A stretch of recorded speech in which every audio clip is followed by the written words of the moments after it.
Inilah aksi kejar-kejaran petugas KKP, pengawasan sumber daya kelautan dan perikanan Belawan saat menyergap satu kapal ikan berbendera Malaysia di Selat Malaka. Karena kapal ikan Malaysia menolak berhenti, petugas patroli Hiu 08 melepaskan tembakan peringatan ke udara.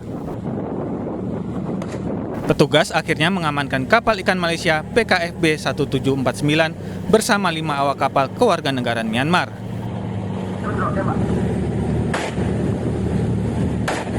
Dalam 1 minggu terakhir, petugas juga mengamankan 6 kapal ikan Indonesia yang kedapatan menggunakan alat tangkap yang dilarang. Nantinya kapal ikan ini akan dimusnahkan di perairan Belawan untuk memberikan efek jera.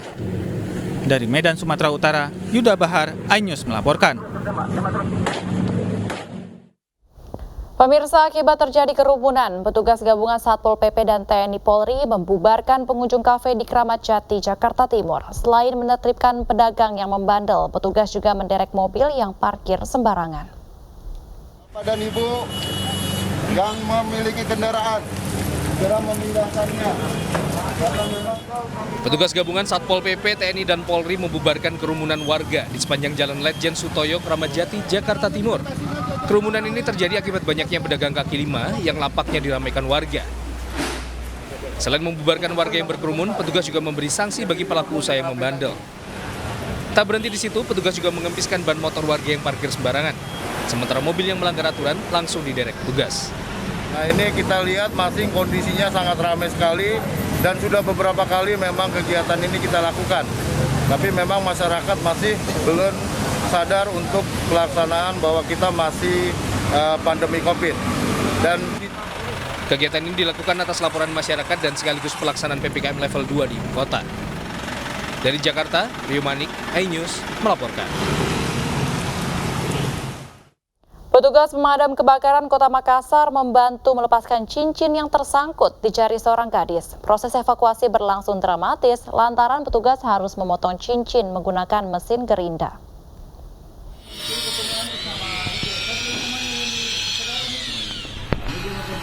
Dengan menggunakan mesin gerinda, petugas pemadam kebakaran berusaha melepaskan cincin besi putih yang terjebak di jari telunjuk seorang gadis di Kota Makassar, Sulawesi Selatan. Petugas pemadam berhasil memotong cincin dari gadis tersebut dengan memakan waktu sekitar 30 menit. Korban bernama Hairunisa memang sengaja mendatangi pos Damkar Makassar untuk meminta bantuan melepaskan cincin di jarinya karena membengkak sejak 2 hari terakhir. Meski sudah mengenakan cincin besi sejak beberapa bulan terakhir, korban baru merasakan sakit saat jarinya membengkak. Tapi tidak bisa, jadinya bengkak dan sudah tidak bisa digerakkan. Lapor tadi ini keluhannya itu pelepasan cincin, ya pelepasan cincin yang di jarinya yang sudah tidak bisa lagi keluar. Melihat dengan kondisinya itu sudah membengkak, tentunya harus kita menggunakan metode alat yang berupa gerinda yang kecil itu memotong. Guna menghindari hal serupa, warga diimbau untuk senantiasa mengontrol cincin yang dikenakan. Dari Makassar, Sulawesi Selatan, Julius Win, iNews melaporkan. Selanjutnya pemirsa, warga Pisangan Baru, Matraman dihebohkan dengan ular sanca kembang sepanjang 4 meter. Ular ditemukan warga bersembunyi di mesin pendingin ruangan.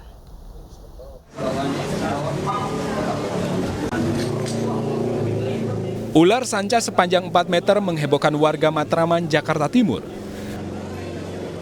Petugas pemadam kebakaran yang berupaya mengevakuasi ular pun kewalahan lantaran lilitan ular sangat kuat.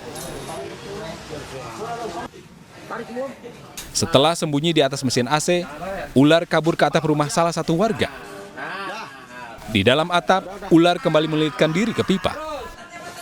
Setelah menggunakan alat bantu, ular seberat 5 kg ini pun berhasil ditangkap petugas. Kesulitannya itu, ular itu ngelibat di dalam mesin AC. Nah, bentuk kepalanya nggak tahu, kebetulan begitu kita pegang buntutnya, malah kepalanya menongolkan lari ke genteng. Alhamdulillah kita kejar sampai genteng, sampai ke naik plafon, bisa kita evakuasi. Agar tidak membahayakan warga sekitar, petugas membawa ular sanca kembang ke kantor Damkar sektor Matraman untuk diserahkan ke Taman Marga Satwa Ragunan. Dari Jakarta, Rani Sanjaya, iNews melaporkan.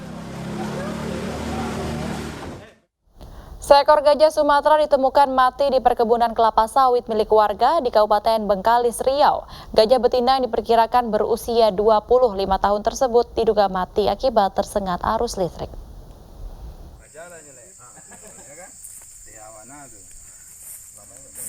Gajah Sumatera dengan nama latin Elephas maximus sumatranus ditemukan mati tak jauh dari barak pekerja perkebunan kelapa sawit di Desa Koto Pait, Kecamatan Tualang Mandau, Bengkalis, Riau, Minggu pagi.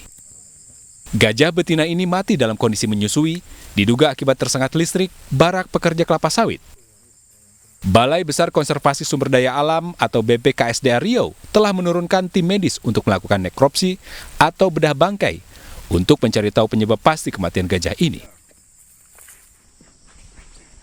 Tidak jauh dari bangkai terdapat barak pekerja yang nyaris rubuh diduga dirusak oleh gajah. Sedih sekali karena gajahnya air susunya masih keluar, artinya ada bayi yang sedang disusuin oleh gajah tersebut.